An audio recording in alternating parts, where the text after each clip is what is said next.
Big D Entertainment, in association with Dipsy Doodle Productions, presents The Dave Holly Hour. Brought to you by The Sky Lounge and Tea, XL Chiropractic, Quality Nails, Ale Hop Brewery Tours, and Jesse Moffitt Entertainment. The Dave Holly Hour features Sioux Empire Arts and Entertainment Conversations and has been recognized by the Sioux Falls Stage Awards with a special distinction for promoting the arts.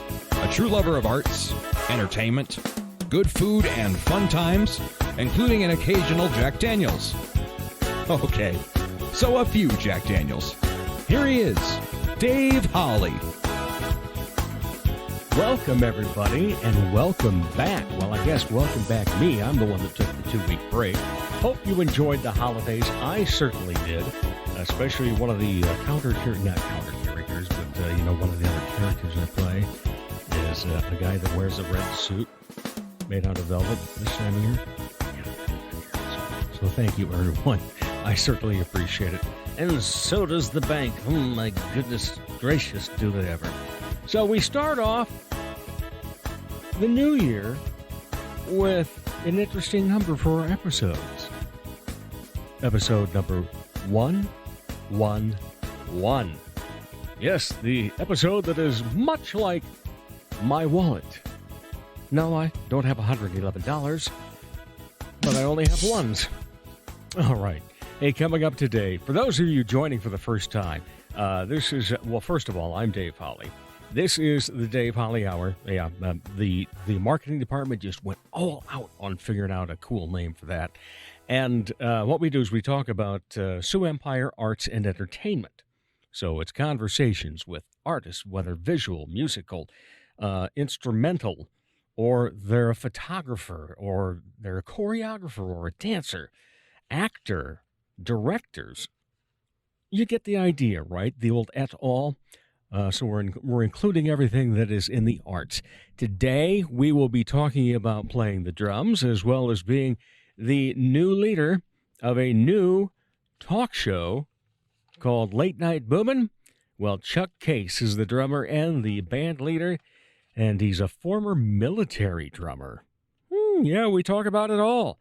That's coming up, followed up by the funny man, Casey Kustak, who is also a budding actor, shall we say.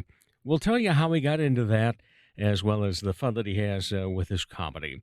So that is what's all ahead, but you know what we start off each and every episode with?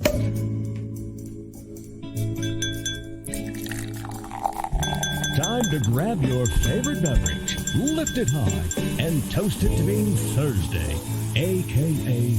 Weekend Eve. Hey, the weekend isn't around the corner, it's here! So long, hump day, and your frumpy way. We say hello to Thursdays with opening nights. The weekend is near, and we can see the bright lights. Yes, Thursday, you're so hearty, we can't wait for Friday, so a day early, we start the party. Let's party because we're into 2022, and let's hope that 2022 will be better than 2021 and 2020. We're due, aren't we? Third time's a charm, isn't that what a lot of people like to say? So that's what we're toasting this week. We're toasting 2022. Hopefully you had a chance to do so and did so safely on New Year's Eve. The missus and I, we had big plans. We were going to go see this group. We were going to go see that group. We were maybe even going to make it down to the casino and help some friends out with a loadout because they had to be somewhere else in an hour and a half or something like that. So it was really just a night where we had, after everything we'd done throughout the holidays, because, the missus is also Mrs. Claus, and, she drives the sleigh when I'm making all the personal appearances and so forth. So we had a big month, very good month, a very fun month, a very joyful month. And, we just on New Year's Eve stayed home. And we're in bed by 9:30, I think. Yeah. And it wasn't because normally she likes to sleep a lot anyway. And we do go to bed relatively early. But on New Year's Eve night, I was also, okay, yeah, let's go. All right, so here you go. Whatever you toast with, put it up high. Give it to good old 2022. And the Weekend Eve Toast has been brought to you by Ale Hop Brewery Tours.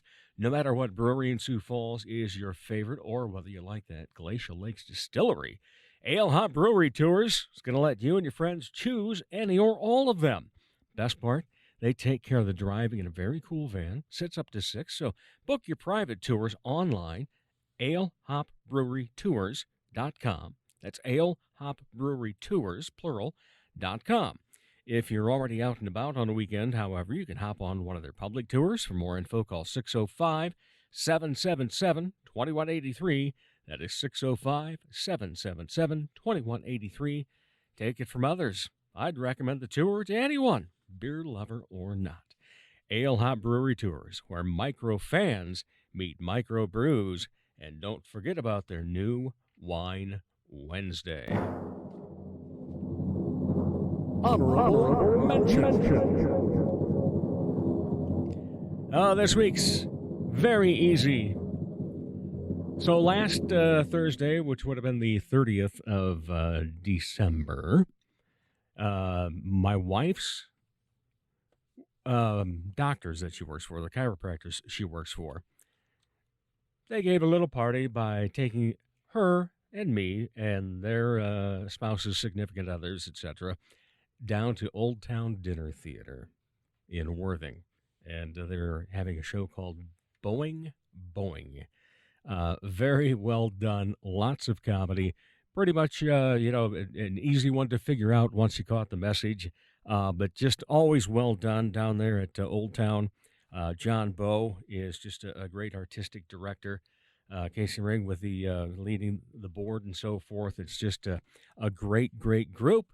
And if you ever get a chance, you should be doing this at one of their plays.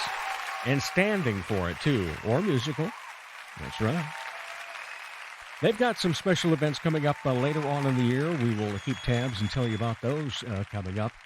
But the next week, we'll actually be talking about a festival coming up here in town, Snow Jam Comedy Festival.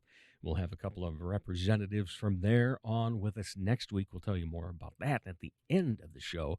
But what's on the way later in the show, funny man and actor Casey Kustak. But coming up next, he was a drummer throughout his childhood, became a drummer in the U.S. Air Force, also teaches drumming and drums a lot, and also is now the leader of the band of the Late Night Boomin show. His group, Chuck Case, and the Late Night Boomers. We'll talk to Chuck next on the Dave Holly Hour. Sure, they have darts, and you've heard me talk about how ruggedly handsome the trivia host is, but all caps fun never stops at the Sky Lounge and Tea. And fun is best had with your friends enjoying live entertainment, as in live and local. Yeah, the Sky Lounge believes in giving you the best bands, solo artists, and comedians from the area. The Neo Johnsons, Elizabeth Hunstead, Skylar Volks, as well as many others. And a great staff will make sure you enjoy your fun at the Sky Lounge in Tea, South Dakota. Ladies, when it's time to give your nails some love, get that extra special treatment from Quality Nails on South Minnesota Avenue in Sioux Falls. Manicures and pedicures that look great and make you feel fantastic. Zaya and Tony provide professional care for your hands and feet, whether you just want the basics or an extra special look with added flair. Oh, and guys, it's okay to treat yourself, too. Quality Nails. Call for an appointment. 605-334-1463.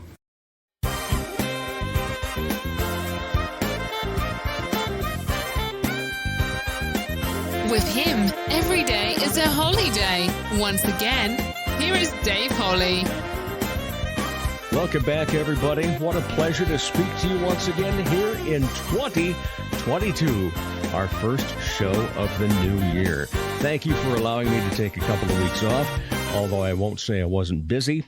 Let's just say that a man that wears a red velvet suit had a very successful year. So that's why we continue to provide great conversations about arts and entertainment for you coming out of the Sioux Empire. And it's my pleasure today to have another new guest. First-timer, Chuck Case. How are you, sir? I'm very well, thank you. How are you? If I were any better, I'd be twins. Sometimes I think I could use two of me to get a few things done. But that's the way it goes. But see, if I were really talented, if I were really good, I could get I'm right-handed.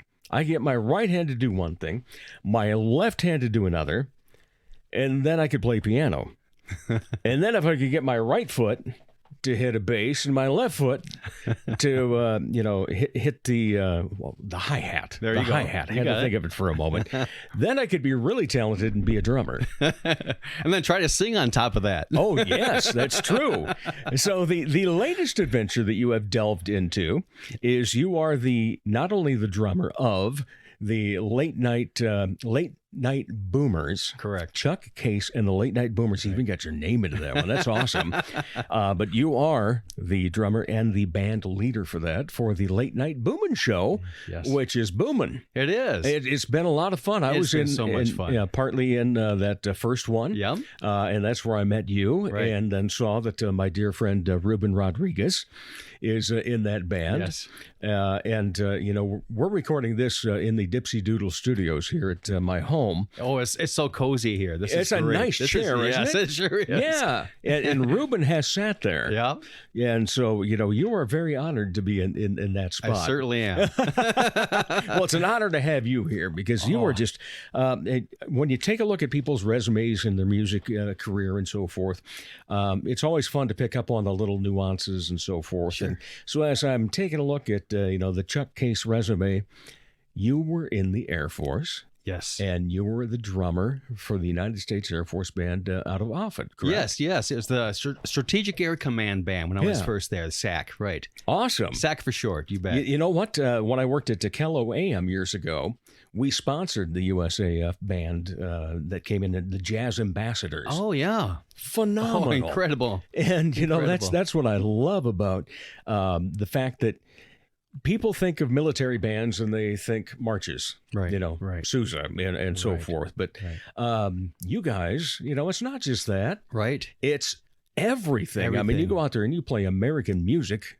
Absolutely. On a continual basis. What was that experience like for you? Oh, incredible. I mean, my main job was playing in one of the smaller ensembles called Nightwing. So we were kind of, at the time, the personnel's talents kind of lend themselves to more rock and top 40 rock in that. And so that was my main gig for a while. But eventually, it turned into more of a rock and country, as far as the personnel changes. People get not deployed, but stationed elsewhere and bringing new members in that.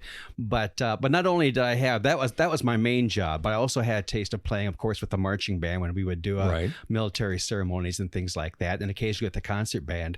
But yeah, you're talking about the variety of music. You had the concert band, ceremonial band, marching band, the Notables big band. Similar to the Jazz Ambassadors. Then we had two smaller groups. One kind of lent itself more to jazz combos, and then the band I was in mainly was Nightwing, and we played more of the rock and country in that. But we could pretty much cover any genre of music, so that was a lot of fun. Well, that had to be great for you being just a music lover in general. Yes. Because some people will get in, and from our age group, a lot of people, when they start thinking of music, they're going to be the rock and roller, or like me, when I was going to get into radio, right? Going to have to be playing rock and roll music and spinning records, right? Back when they actually had records that you spun, and then you find out that there is so much more to life, than that genre that you have decided is the one you want to be a part of. Right. What was first for you? As far as the genre of music, what were you brought up on? Right. And what did you say, wow, this is so great, I want to become a drummer? Right. Well, I tell you what, I'm the youngest of 8. And it went girl, boy, girl, boy, girl, boy, girl, boy. Incredible. But, most of my older brothers and sisters were into the Beatles. Right. And so I just naturally have an affinity for the Beatles, just hearing that in our household quite a bit. My mom and dad were musical as far as more music appreciation, as far as maybe not as far as performers, Right. but they had a good variety of tastes. And I remember that Herb Alpert Whipped Cream album. Yes. What's TJB. Yes. Yeah. Yeah. Herb Alpert and the TJB. Yes, Taste yes. the Honey. And, Yes, exactly. Yeah, and the classic album cover for that. Yeah. Oh, yeah, that was a very classic album cover. Yep, you bet. But in fact, that makes me think I might have to order one on Amazon or something. But that was great music. I remember, they used to have those big stereo consoles where you had the turntable and, and just the big piece of furniture is what it was. Yeah. But very true. But so music was always played in our house. But have very musical brothers and sisters. And we would always sing together or play together in that. Not so much as like a family band, but just we still, when we get together occasionally, my brothers would bring out the guitars and so you get a jam with them. Yeah, exactly. That's awesome. So it's just a really neat gift. I think that was probably handed down from our parents, just having music in the house. So So at what point did you pick up drumsticks? I picked up drumsticks when I was probably, I think, maybe 9 years old or so, back in the Christmas of 1972, I believe. One of those J.C. Penney catalogs or Sears. I didn't actually. Oh, you didn't? No, my older brother Dave, he was Okay. about 14 at the time, and he got a nice Rogers. I think it was maybe a 360. It was kind of like I'm trying to think what the official finish was, like a pink swirl. Gorgeous little kit. And he could play drums, and he was kind of interested in it for about maybe a year or so. But I was just drawn to that right away. And so I always tell everybody my first drummer hero was my brother Dave. And, he could whip out that solo of In the Gada Vida. Oh, yes. My favorite. Yeah, exactly. When he was 14 or 15, and I just really looked up to him, and I really learned a lot from him, whether he realizes it or not, And so I try to imitate him, but and just playing along with any music I could, as I got a little bit older. Like I say, that was about 1972 or so.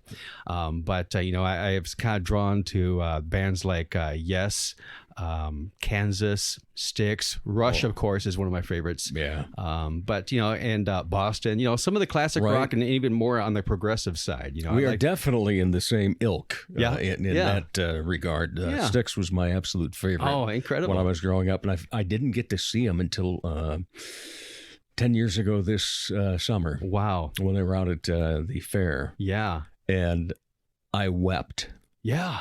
Because it was that emotional for me. It made me feel like I was 16. Right. Oh, yeah. And you know what? The drummer that they have right now, Todd Zuckerman, is one of my all-time favorites. I mean, when he first came on the scene with them, it's like, where'd this guy come from? Burvin and Heyer will say the same thing. Yeah, exactly. Right. Who's influenced you the most in drumming other than your brother? Yeah. Well, I have to say Buddy Rich was a big influence. Oh, incredible. First time I saw him, I think was on the Lucy show. Not the I Love Lucy, but she had a few incantations that all included her name, right? Of course. But I saw Buddy Rich on there. It's like, whoa, and that's kind of like, I want to do that. And of course, I got to see Buddy on the Johnny Carson show a lot. But, so he was a major influence on me for sure. Neil Peart from Rush, Phil Ahart from Kansas.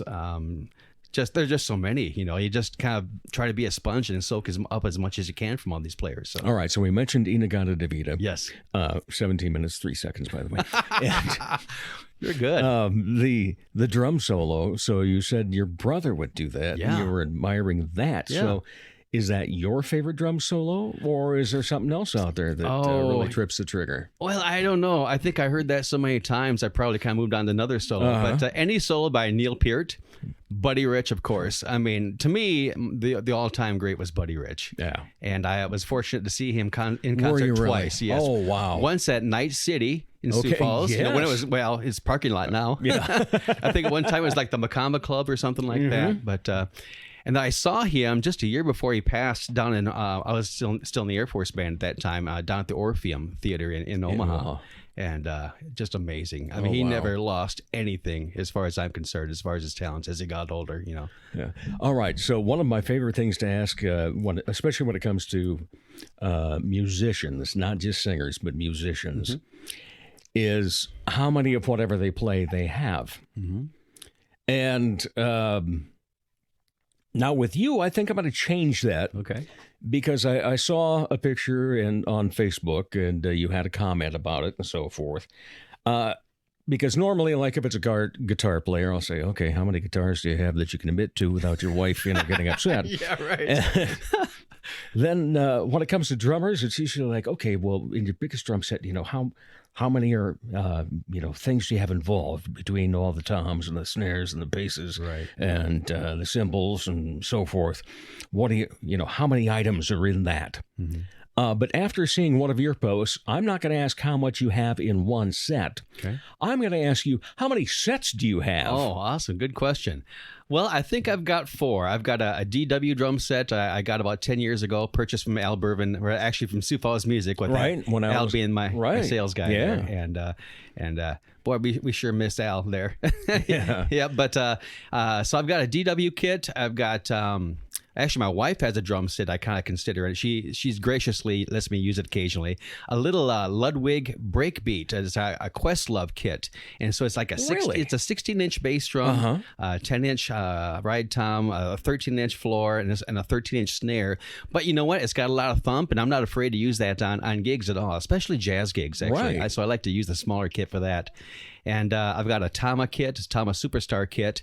I got back in 1984. I didn't take very good care of it. I was in college at the time and that, but my wife recovered it in cow print, contact That's paper. the one that I'm talking about that I saw the picture of. Yes, it's amazing, and it's a great conversation starter because people are drawn to that when they see that on stage, and I just love it. In fact, since I got my DWs, I kind of put that in retirement, but since October, I brought out twice now, and it just reminds me how great of drums they are, really.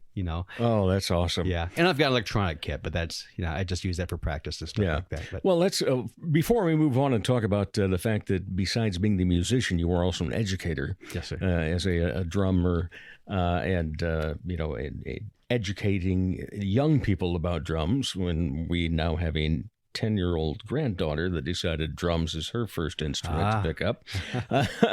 But when it comes to your wife having an extra little drum set, tell us a story about meeting her, you the drummer, she the percussionist, both serving the United States. Yes. Oh, well, I tell you what, this was back in probably, I think we met... Was it 86 or 87? It must have been late 86 is what it was. But yeah, I'm sure that's what it was. I had just got back from a 10-day tour. And with the group I was in, we did a lot of high school tours to kind of give the face of the Air Force to a lot of these smaller communities. And but I had just gotten back from there. And the barracks I was living in at the time on the base were co-ed barracks. And I'd gotten home, and I had my practice pad out there, and I was practicing on that. And so my wife, Jennifer, this woman, heard me knocking on playing on the practice pad, and she knocks on the door, and I open the door, and she says, "Hi, you must be Chuck. I'm Jennifer, the new percussionist." And to me, it's like you hear the choir going, "Oh!" It was we'll give it this. Little timpani that adds a little mood to it. Well, speaking of that, I'll talk about that in a second about timpani. But anyway, so she opened the door and introduced herself and had the cutest Southern accent. And she's from North Carolina originally.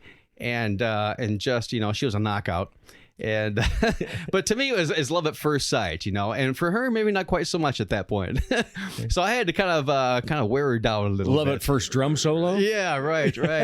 But anyway, so sometimes when we were practicing, getting ready for gigs and that, the bathrooms, the building was set up where the bathrooms were upstairs where we were practicing, and she would come up the stairs and I'd see her and I'd give her this big old smile.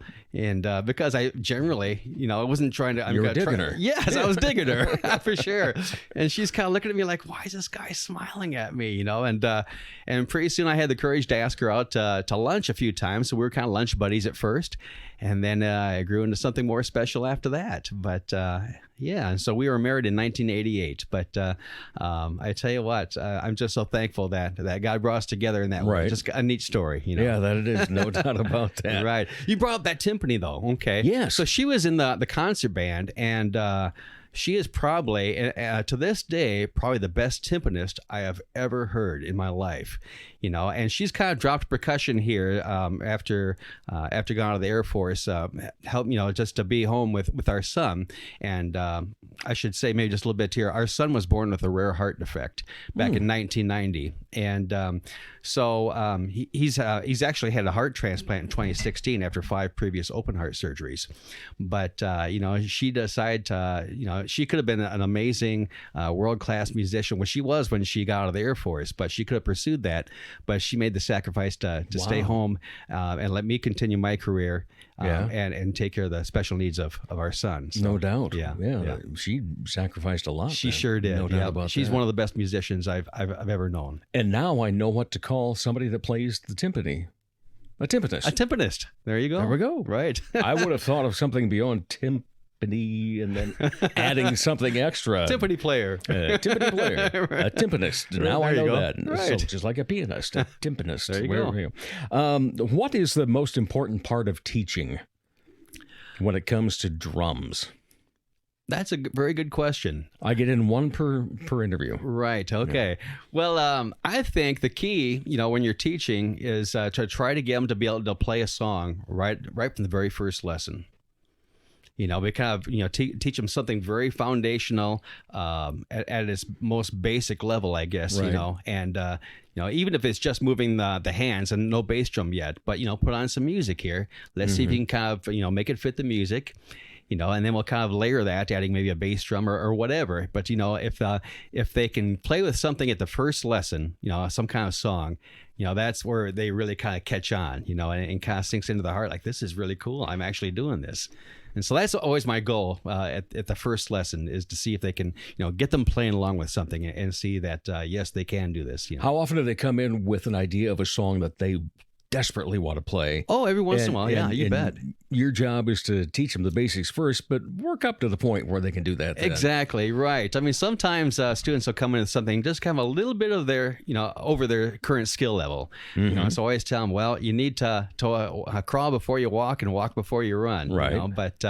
But if we can get them to play with at least some portion of that, you know, to give them a feeling of some kind of success on that song that they're working on, you know, it's great. But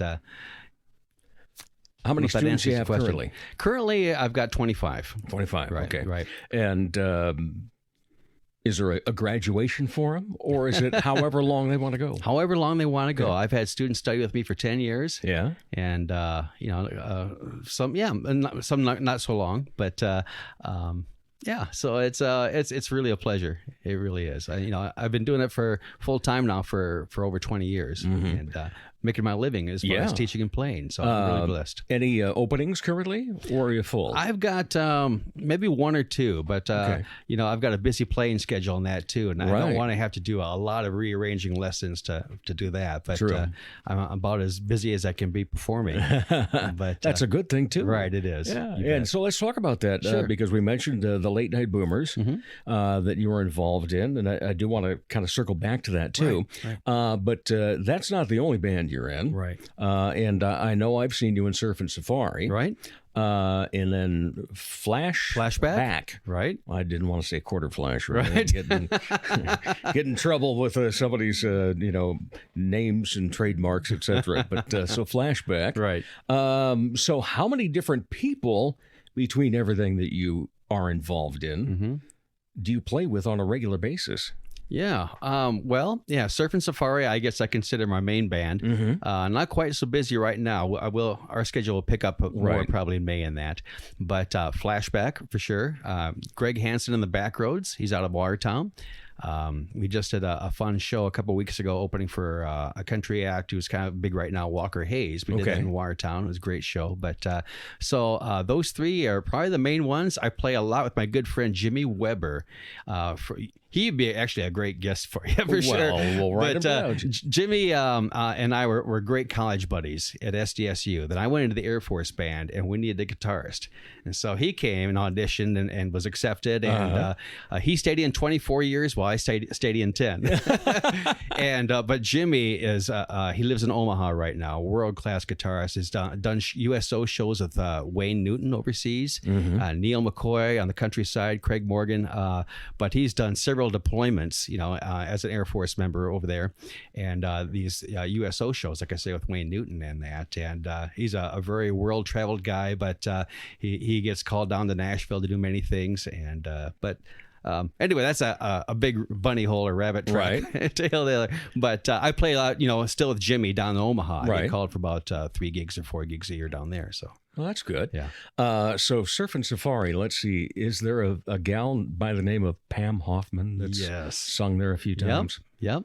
She any good? I was gonna say no, but she's very good. You bet. She's excellent. She is excellent and quite an entertainer. You bet. Love Pam. And also she does a little percussion. She doesn't play the instruments in the bands, but she does bring along a very large bag of, let's see, tambourines. You got the shaker and so forth. Yeah, she usually has all that along. She sure does. You bet. Yeah. Very energetic as well. Yes.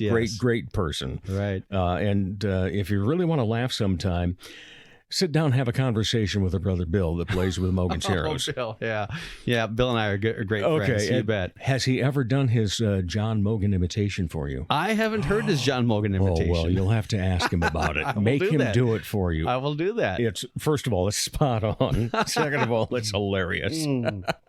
All right, so let's circle back then a little bit. Yes, your current project that you are on with the Late Night Boomers. Yes. How did you get that band together? Well, that was crazy. Well, first of all, I was just get this phone call out of the blue from Jack, and Jack and I had known each other through church, but I hadn't really talked with Jack for a number of years because he was just a real little guy in church last time I saw him. And he calls me up, "Hey, Chuck, this is Jack Unruh," and he says, "I've got this vision of having this late night talk show here in Sioux Falls, and we need some music. Can you help me out?" And I thought, well, gosh, that's kind of a really cool deal to be asked. I don't want to let them down. Let me think of maybe someone who might be good to lead it.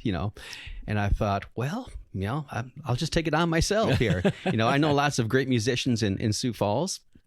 And so I said, well, I tell you what, let me think about it and give you a call back the next day. And so I called him and said, "Yeah, I'm going to do it. I'm going to put together these musicians, and I've already got a theme song written for it." That's what he told me. He says, he calls back, and he's already got the theme song. Yeah. It came really quick. I'd say probably 20 to 30 minutes, and I had the song. But I kind of thought, when I think late night, I don't think so much Jimmy Fallon and stuff like that. Right. But being from the generation we are, we think Johnny Carson.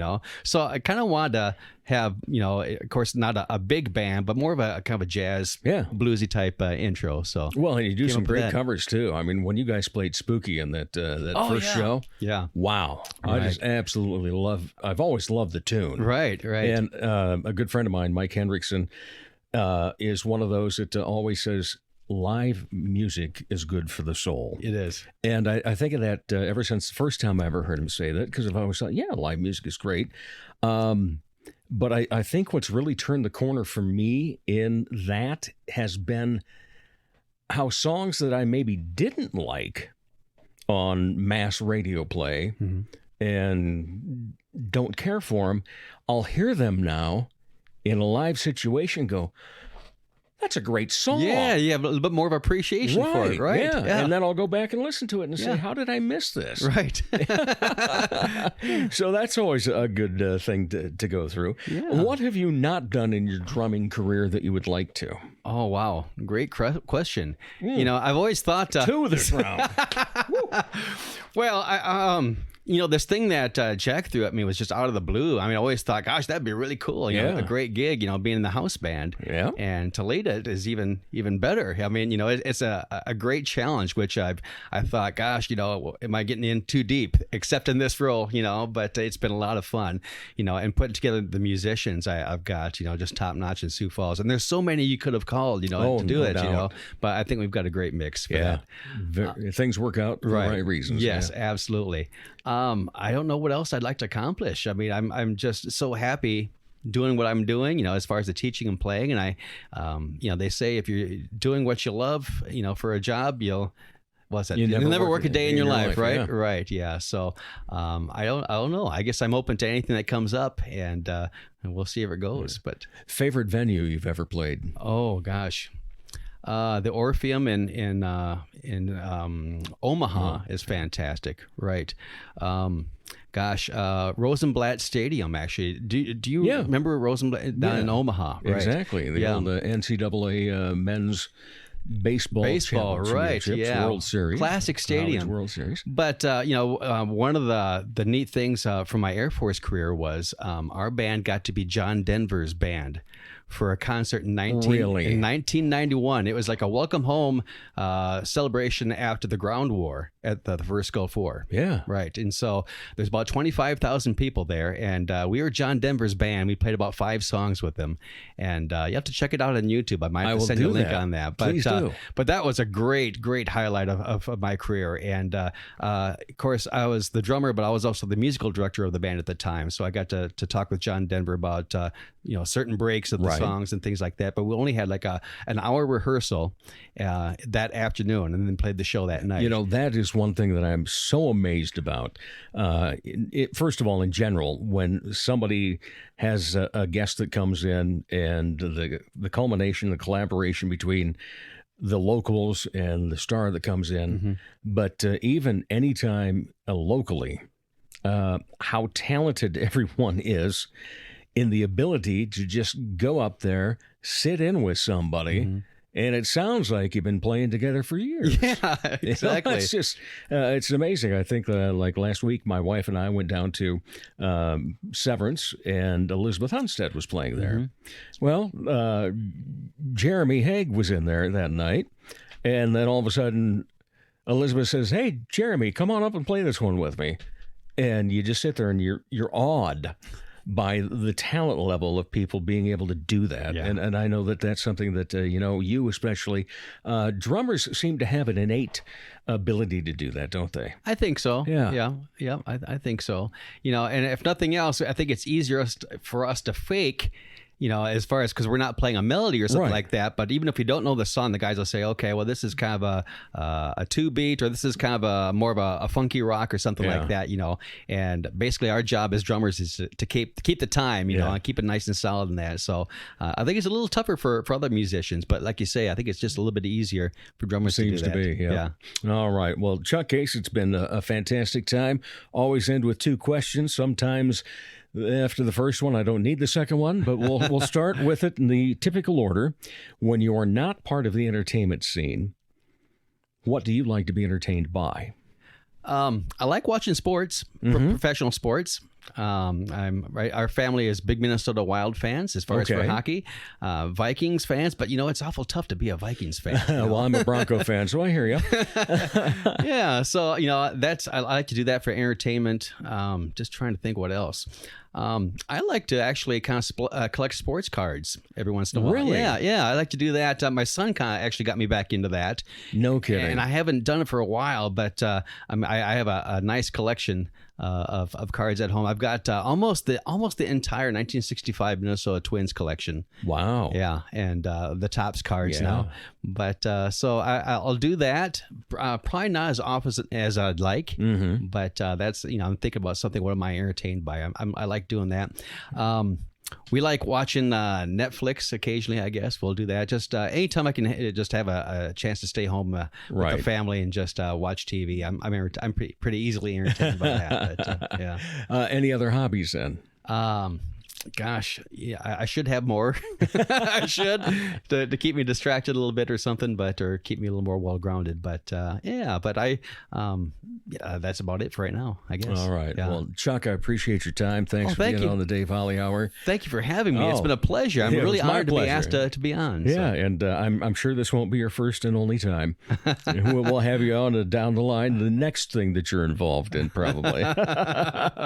All right. Again, thank you. And we'll have more of the Dave Holly Hour coming up in just a moment.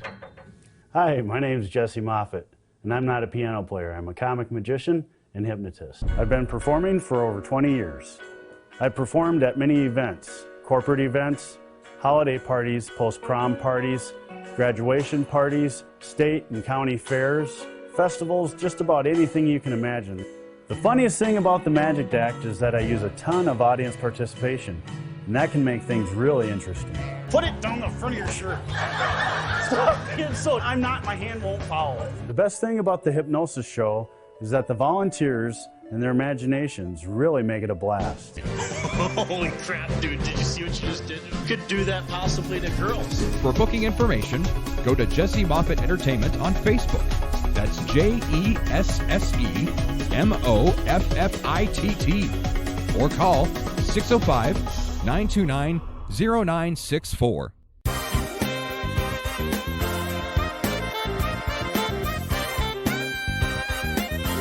Time for more arts and entertainment talk on the Dave Holly Hour.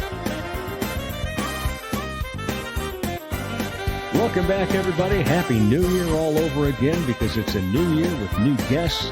I don't do the seasons, but I do take those last two Thursdays off each year because they're close to Christmas Eve and they're close to New Year's Eve. And, you know, I like to have fun just as much as the other person. But we're going to have fun right now because we have a multi-talented man, because he's a comedian and he's an actor. Casey Kustak, welcome to the Dave Holly Hour. First-time guest. How are you? First-time guest, long-time listener. First-time caller. I'm great. Thank you, Dave. I've never been introduced as multi-talented before. Like, I'm going to start putting that on my business cards. Yeah, you know, comedian, actor. Yeah. So if you've got those two, you're multi. Well, yeah, and that's all it takes. It's just a pleasure to be across the table from the Golden Voice. Oh, the Golden Voice! Oh my goodness! You know, it's available at Walmart on the top shelf. $19.95. Oh my god, that's a too rollback much for price. That's still too much for me at Walmart. Okay, yeah, but you know, it's funny. People will ask it. Where'd you get that voice? Yeah, I said Walmart, $19.95. Really? No, thank you, God. DNA and you know, having some great mentors, and you know, I just took voice lessons last year at the age of 58 for the first time. Really? Yeah.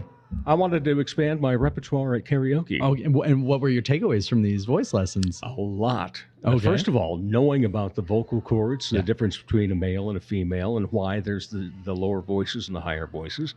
And I had always known, you know, how to breathe from the diaphragm, but now I learned how to use it to extend notes, to be able to go through a full phrase, and you know, where to take a breath, and so forth. And absolutely loved it. Yeah. I should probably do that as well. Yes. Well, Amy Morrison. There we go. Yes. That's all you need is Amy. Okay. Yeah. She's a fantastic lady. But before we even started, we were talking about fantastic people that we've been associated with mutually. Yes. Because you just, this is your, the first podcast that you've been given Chotsky at. Yeah. Yeah. You get a parting gift of a pen, a pop socket, some sweets, and a koozie. I know. Like, the pop socket is as smooth as my head, which is very cool. These little lollipops are also, I honestly think you looked at me and said, you know what? He looks like a dum-dum. So they're not dum-dums, though. They're even cheaper than dum-dums. I found a great 800 pieces of them. So I got a great deal on them. That means I have to have 400 guests now. Okay. We'll keep going on it. We're working on it. There's not going to be a problem. Because here we are in episode 111. Oh, my gosh. You know, so we're well past 200. Look at that. I know it. So we're just moving right along. But anyway, one of the people you mentioned was Mo Hurley. Yeah. Because I'm doing the opening and the closing for her podcast that she has now called Monstrous Midwest. Yes. And you just did one of the readings for her. Yes, I was her second episode. Yeah. So I just read a short story that she wrote. First off, Mo is incredibly talented. Let's just, you know, this is just going to be the Mo hour. We're just going to talk about Mo. But she's incredibly talented. She's not just an actress and, you know, a writer. But she also illustrates and does this wonderful thing with art. And she wrote this wonderful short story about a comic who I said gets the yips. And she was like, no, a monster follows him back home. And I went, all right, interesting. Tell me more. Read this story about this little demon called the Heckler. And it really resonated as a stand-up comic in going, you know what, you have those moments. Whether you bomb or you have a killer set where you're like, oh my gosh, there were just a couple of these laughs that come out with you. Like there's some of those sarcastic ones, those pity laughs that you're just like, come on, don't patronize me. Right. You know, that follows you, and that really wrecks your thought process and the way you write. And then you've got those really sweet, genuine laughs where you're like, you know what, this isn't for the other people in the audience. This is for you. And it really played with that. Like, what if you hear this one thing that just gets to you? And so it was fun to read that story and put a couple spins on the laugh. I guess she sent me a message after the show came out. Her dad now answers the phone mimicking my laugh. So I think I've done something right. There you have. Yeah, if you can get a dad to mimic a laugh, right? What more you need? You're at the top of your game now. You know, being a dad and then being a dad joke is amazing. So, where do we want to start? We want to start with the acting or the comedy?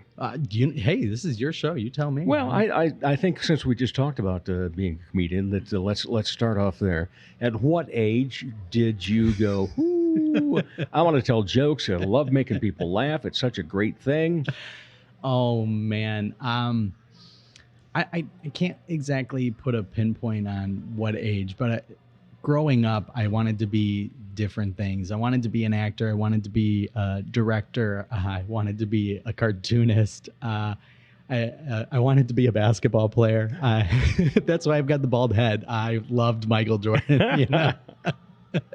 I wanted to be all those things. Fortunately, the basketball playing did not pan out. Because you're 6'1". Yeah, I never reached that height, that pinnacle of height for NBA. But in high school, I would say it really started. I was always the class clown, you know, just whatever I could do to make a laugh out of the classmates. And you know what? I didn't really fully appreciate it until I started making the teachers laugh. I was like, all right, I think I got something here. But I would say it all really started with the rejuvenation of stand-up comedy through Dane Cook. And, you know, say what you want about him. The guy was, and probably still is, a genius. I'll say that, you know, while I don't like a lot of his newer stuff, or it doesn't hit the same mark, but back then being a 13, 14-year-old impressionable kid and seeing this and going, that's incredible. That's what I want to do. And I saw that. And so as that impressionable kid, I would start doing Dane Cook bits in class and Dane Cook bits outside of class and Dane Cook bits, you know, at the grocery store. And then I started making my own pieces out of it. And when I first started comedy, there was a little bit of the I'm Dane Cook, you know, and it took maybe about 4 or 5 years doing that to find my own voice, and went, oh man, I shouldn't be mimicking this other comic that I looked up to. I should be making it my own. And that's a long story to answer your question. I don't have a time frame, but I would say maybe early teens for that. But that's where it started. So do you remember the first joke you wrote? You're going to have to put the parental advisory thing. Oh, that's fine. Well, we can make this an explicit one. The first joke I wrote was about getting an erection with jeans on.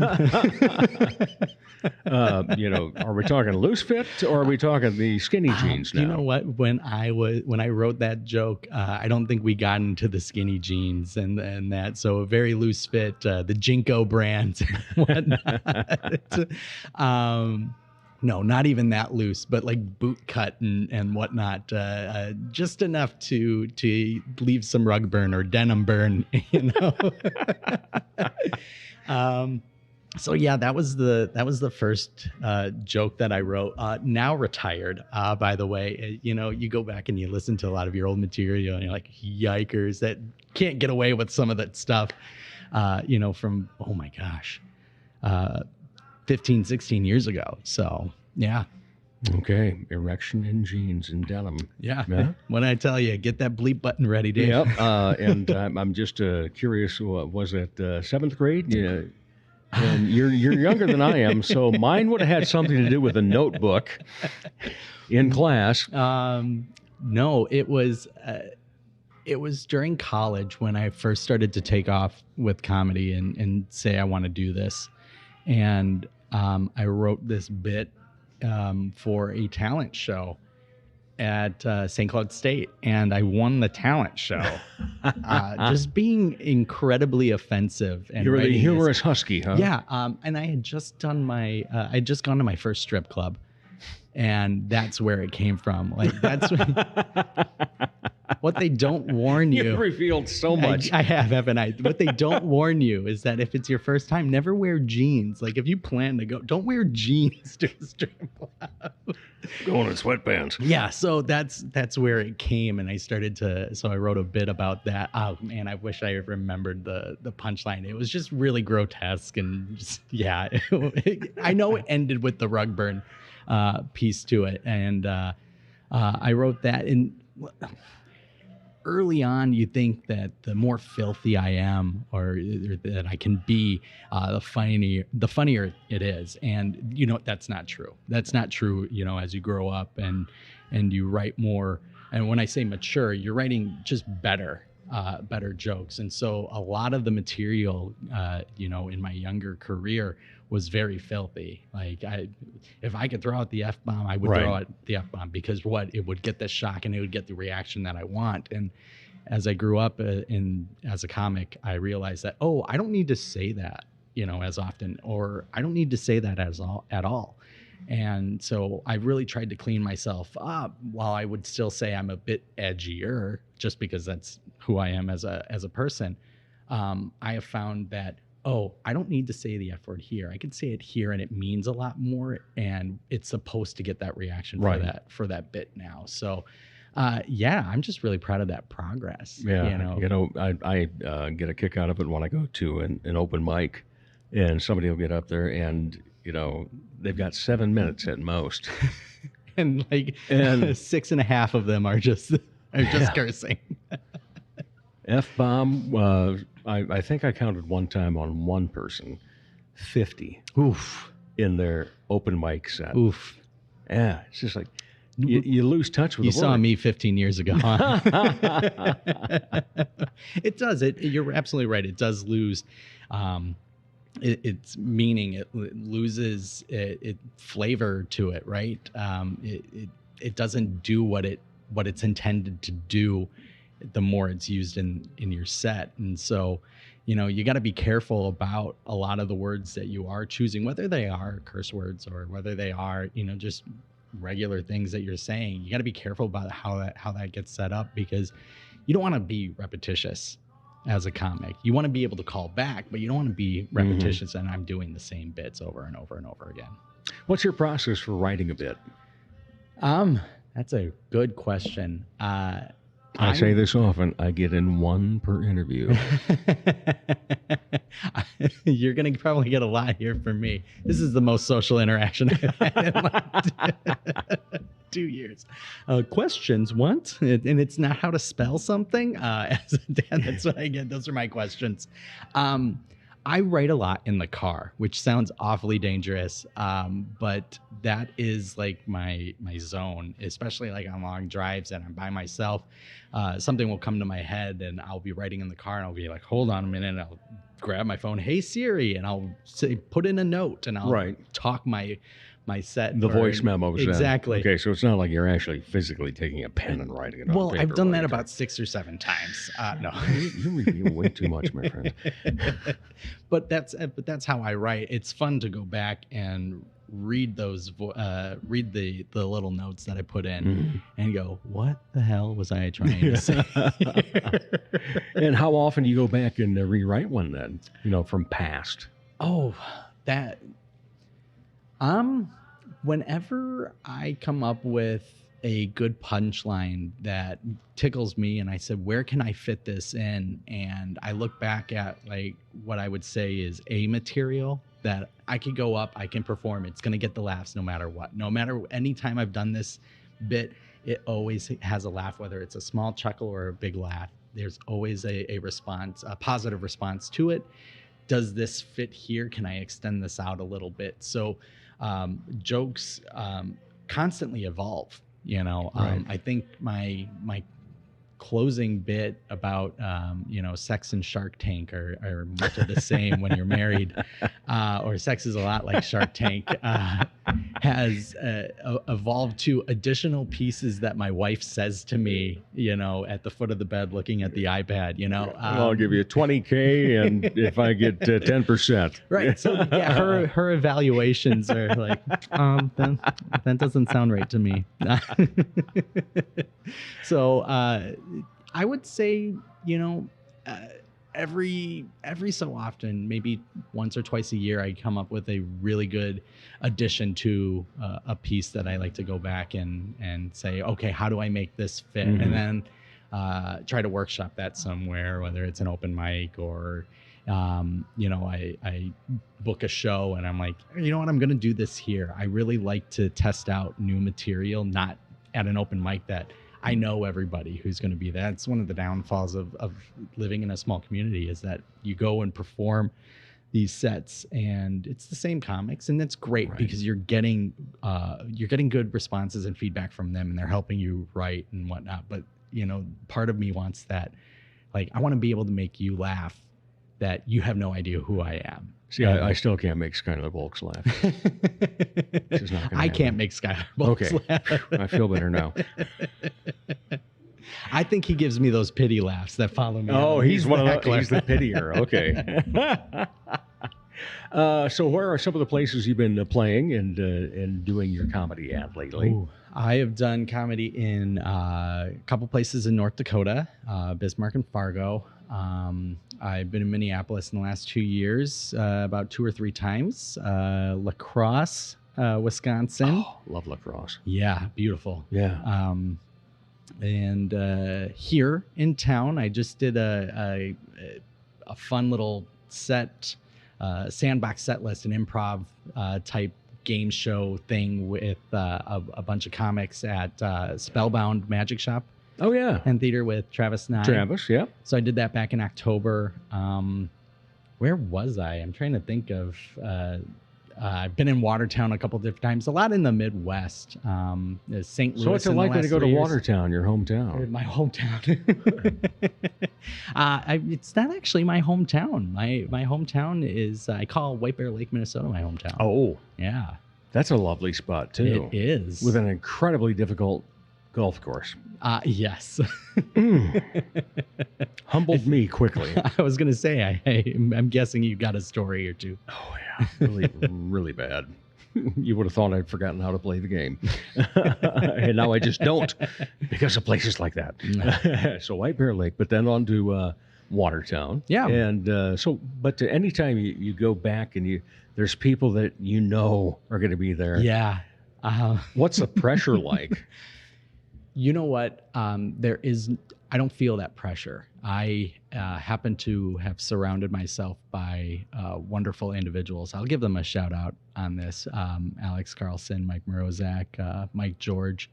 They are some of my best friends in the entire world, and they used to give me so much crap about wanting to be a comedian. I love them to death, don't get me wrong. They used to give me so much crap. They're like, you're not funny, dude. Stop trying. And they came to my show out in the cities, and we made a big night out of that. And I just remember, after the show, Alex and Mike came up to me and they went, I apologize for, not saying that. He's like, you are legitimately funny. Yeah. So, it's nice to go out there and be like, yeah, I had my Rudy moment. Yeah. I would say sometimes there's a little bit more pressure when family is there. Like my mom. I had my mom at one of those shows, and we were talking about how moms usually get to be butt of a lot of jokes. I make fun of my mom a little bit in my show or in my set, and I was like, I don't know how she's gonna take it with me calling her a bitch, but let's see. No, I'm just like prepping her before, just so you know, all of these are jokes. None of these are true. I really don't tell a joke about my mother so much as the fact that she and I are very good with Pig Latin. Oh, that's a skill. And when my father was still alive, we would be able to, say things behind his back, basically, but in front of him, because he had no clue what we were talking about. But I did come up with a funny bit about that, and it kind of goes back to the first joke you wrote. Because she was an erection in jeans. She gave my mother was wondering, because it was a time of flux in my life, which could have been any of the last 50-some years.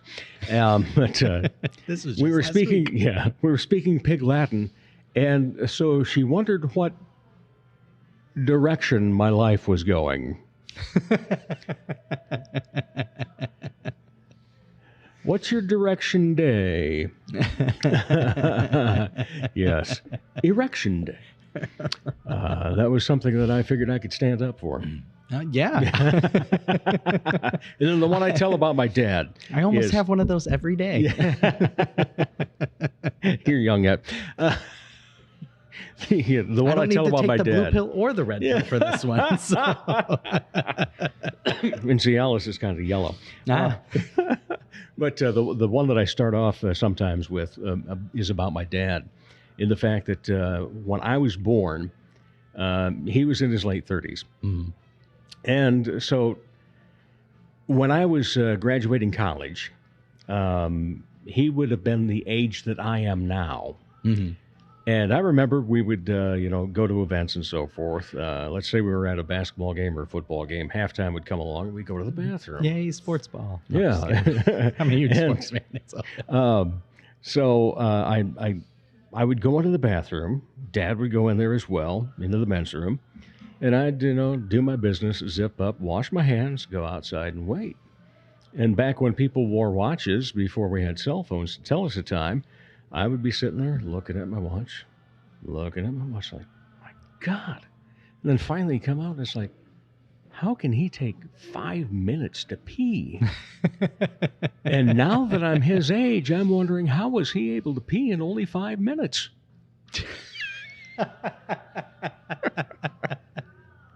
You know what? A lot of millennials, now that we have phones, that's how long it takes us to do anything. That's true. I don't even consider myself a millennial, but that's how long it takes. I'm the end of the boomers. That's right. It's like end of the boomers. It took you 20 minutes to get out of the bathroom. Good for you. Yeah. Here's a gold star.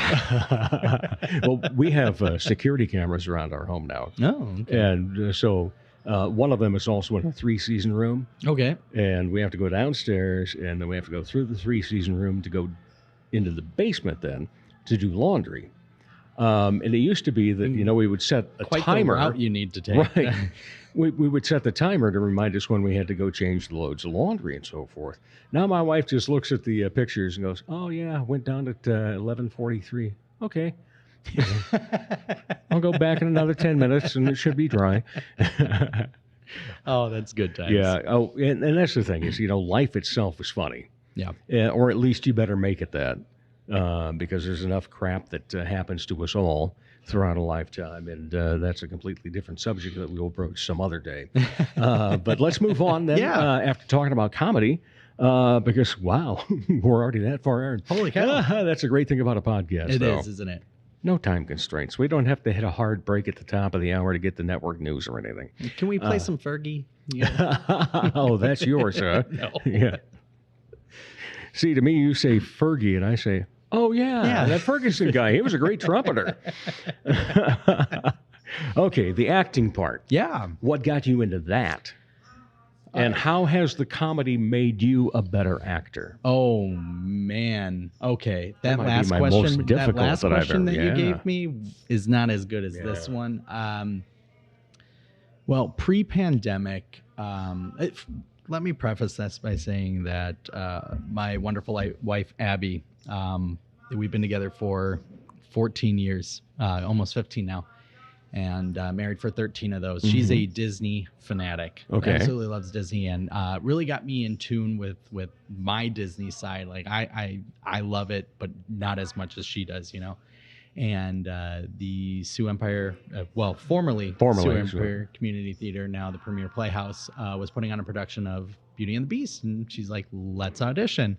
And I said, oh, no, I'm not going to audition. She's like, okay, well, if you want to, you should. And I kind of felt that maybe I should go and do that and be support. Or at least go through, be supportive and at least go through the process. Let's do this together. And so we auditioned, and I went in and I sang a song from Frozen 2 and came out and was like, I don't know. I felt like I was kind of an a-hole to everybody in that room. And maybe that was part of my charm, is that I'm just a lovable jackass. But she went in and then she came out rather quick. She's like, I don't want to talk about this. And I was like, uh-oh. And then I get the callbacks and then I get cast in, and she unfortunately did not. And then COVID hit and we couldn't participate in it. And then they opened it back up again, had us re-audition. I re-auditioned, and my wife was like, you made a commitment, go and do this. We really want to see you and support you. And, you know, and what I wanted to do was go in there and take this Disney character and let my wife know that she married a Disney character for at least a little bit. And so I kind of got the bug doing it. I used to do theater in high school and was part of the musicals and things like that. I'm sure Miss Suya would be like, what? This kid, he was just in the choir. Yeah. He wasn't that good. But no, oh, man, she's going to listen to this maybe.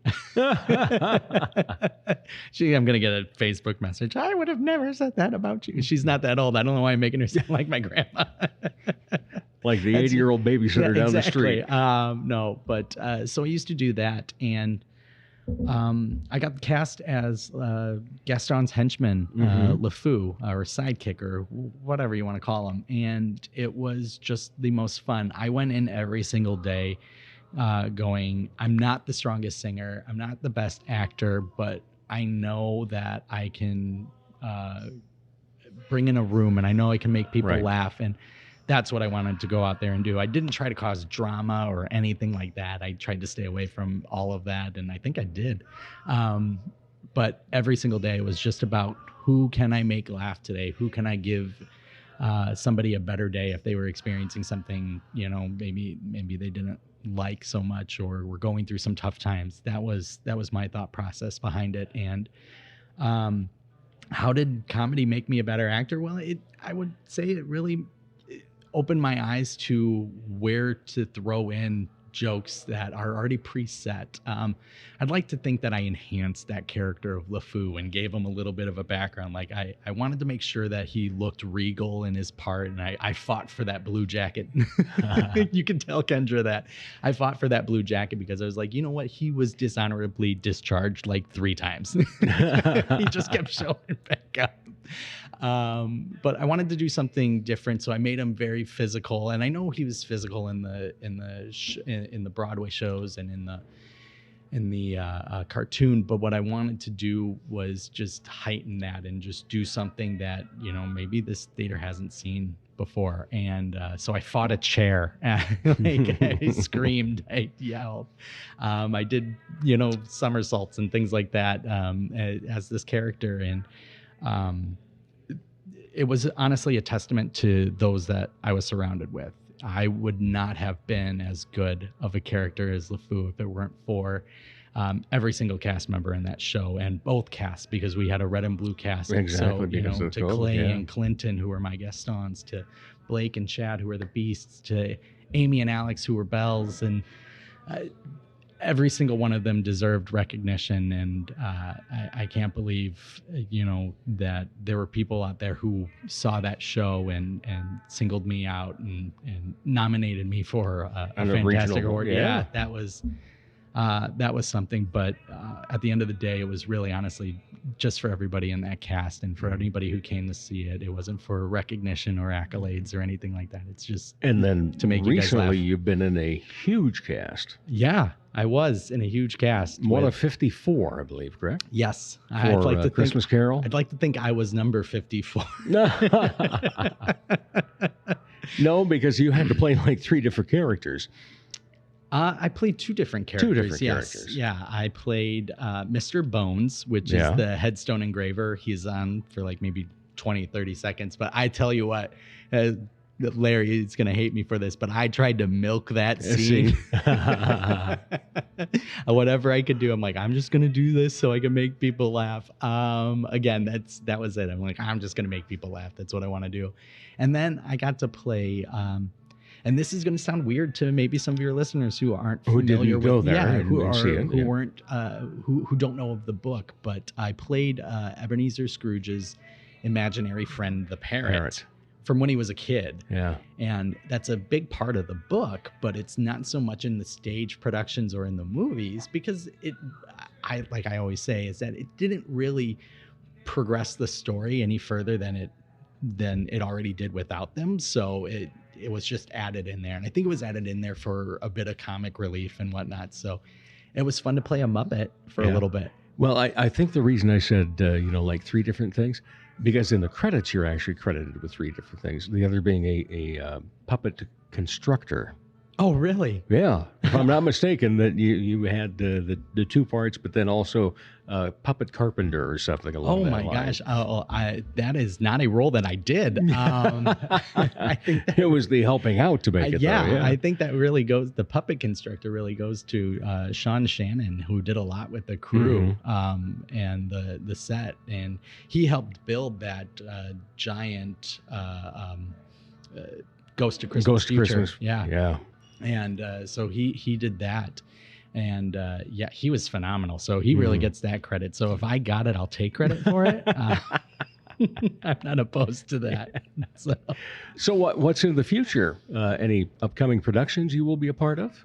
Right now, I'm part of the Sweet and Sour Showcase. Okay. That'll be coming out in February. I don't have any dates at the moment for that. I think we're still working out a final venue, but that Sweet and Sour Showcase is going to include a bunch of actors and musicians from across the Sioux Empire region doing love songs and breakup songs to commemorate the holiday of Valentine's Day. And I'm going to get to be the MC for that. So Tyler Racer, who directed Beauty and the Beast, and their musical director, Clay Ackerman, they're putting that together. And they've given me some flexibility in writing and creating the opening monologue and being that master of ceremonies for the event. So I get to sprinkle in my own jokes and humor and things like that about relationships. So my wife and I, our relationship's going to get made fun of a lot over the beautiful romantic holiday, I guess.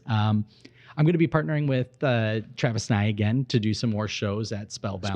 We've already talked about that. We're going to get through this Sweet and Sour Showcase and then take a look there. I'm part of Funny Business Comedy Booking Agency, so I'm working on getting some things lined up right now for this year. There's no acting on the table yet. Why wait to find out what's happening with the shows for the next season at the Premier Playhouse. And then I'll throw this out there and let the universe manifest this for me. But in 2017, I met Jeremy Piven at Helium Comedy Club in St. Louis, and he let me do a 10-minute set, open up for him, and we got to talking afterwards. And he's going to be in Omaha in April, and we've already started talking. Yeah, we've already started talking about me possibly coming in and opening up for him again, or maybe doing a couple sets during his shows down there. So preliminary discussions, we passed that information on to each other. We'll put the universe on it. Yeah, exactly. Put that universe, because I would love to do that in April. Excellent. So when you are not being an entertainer, what do you like to be entertained by? Oh man, I am a big nerd. I love to watch comedy specials, but I try to avoid them as much as possible so I don't get that influence, right? And be like, oh crap, I just stole Michael Che's joke. I am a huge nerd when it comes to the Marvel movies and the Marvel Studios television shows. I love that stuff. I am a big Foo Fighters fan, so I'm reading Dave Grohl's current book, The Storyteller, which is just stories of his life, how he came into the Foo Fighters and Nirvana and all of that. And so I like that stuff. And then I'm being entertained by my family, most importantly. Like I said, I've been married to my wife for 13 years, and that's still going strong. We have 2 beautiful children that I know of, which are Beckett and Penelope. College was weird, Dave. Who knows what happened? So I'm being entertained by them. My kids are 9 and 10, so they're back little to back. Yeah, we wanted to get this out of the way. Yeah. So I mean, like the first couple of years of our marriage was really great. No, I'm just kidding. But they're involved in sports and music, and they just got cast, so they got the bug. I got to share the stage with my youngest daughter, right. Penelope. Yeah, she played that. Ignorance in the show in Christmas Carol, and my oldest got to be in the crew, and my wife did the microphones for all the cast. So we got to share that together. So we're hoping 2022 is much of the same, where we get to share the stage and do those entertaining bits together. All right. Any other hobbies? Any other hobbies? I know you mentioned you're a big sports fan. I am a big sports fan. I love Favorite baseball team? The Cubs. Yes. I'm from Chicago originally. Oh, wow. I was born during the Jordan era, so 3 years after the Bears won the Super Bowl, right? And so you were born in Chicago, and they're like, here's a Jordan jersey, right? Mm-hmm. You're a Bulls fan. And that's kind of how I was raised. Bulls, Bears, Cubs, and Blackhawks. There we go. Unfortunately, the Bears. Those are my teams. Yes, I'm a huge Cubs fan. Yeah. Can we both agree that 2016, I would maybe Harambe is what caused all of this. That was the start of it. I think so. Legitimately, the Cubs winning the World Series, that's what caused this downward spiral that we're living in right including now. For the Cubs. Exactly. My wife and I went up to the first game of the series, just 2 game set, when the Cubs were up at the Twins in August.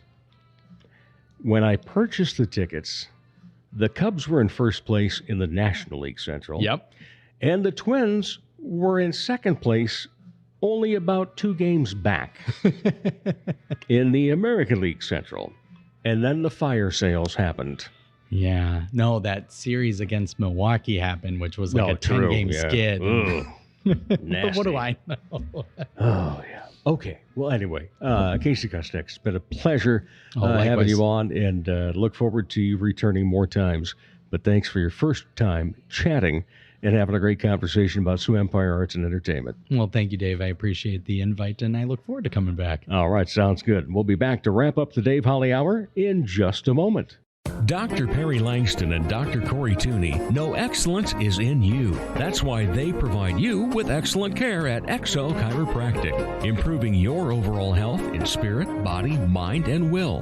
Get results the natural way.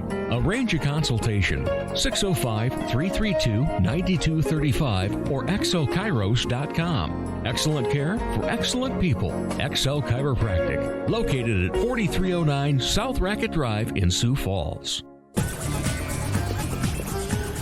From the Dipsy Doodle Studios at the world headquarters of Big D Entertainment, a 40-square-foot home studio in the middle of America, it's Dave Holly. Thanks again to my guests, Chuck Case and Swell, Mr. Casey Kustak. Thank you to Ricardo. We were able to record the interview, the conversation with Casey down at the R Wine Bar earlier this week. It is First Friday. Get out there, support all the businesses downtown that stay open. Other things, including, free admission into the Washington Pavilion. That alone is worth it just to go down. Plus, we're going to be a little bit warmer than we have been the past few days.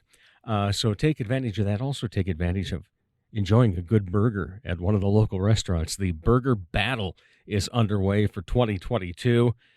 Lots of teams in it this year. I don't know if I can eat one from everyone, but I'll die trying.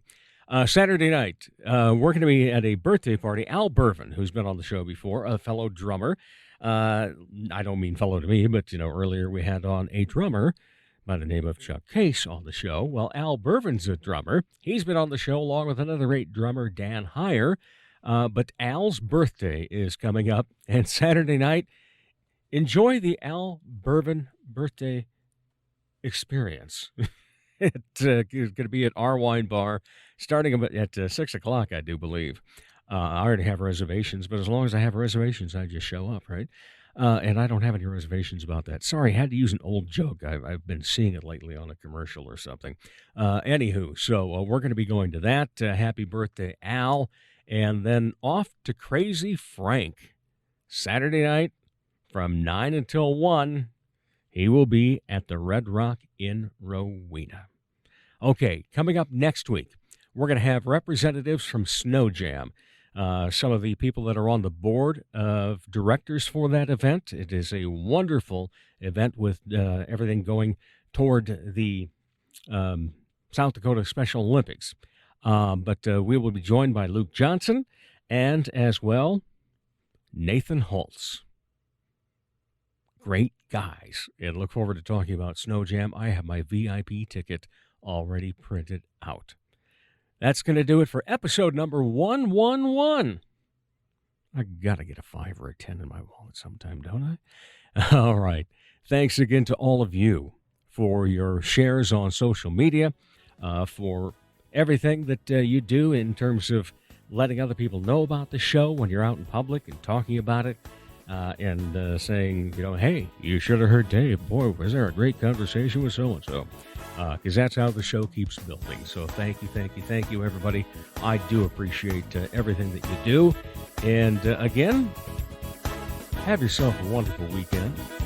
My name is Dave Holly, and for me, every day is a holiday. The Dave Holly Hour has been brought to you by the Sky Lounge and Tea, XL Chiropractic, Quality Nails, Ale Hop Brewery Tours, and Jesse Moffett Entertainment. If you would like to contribute to the continued success of this podcast, go to DaveHollyHour.com. At the bottom of the front page is the additional links section. Click on the orange button, Dave Holly on Linktree. You can order merchandise, become a Dave Holly Hour VIP, and make contributions to the show. The Dave Holly Hour is produced in the Dipsy Doodle Studios by Big D Entertainment. Thanks for listening.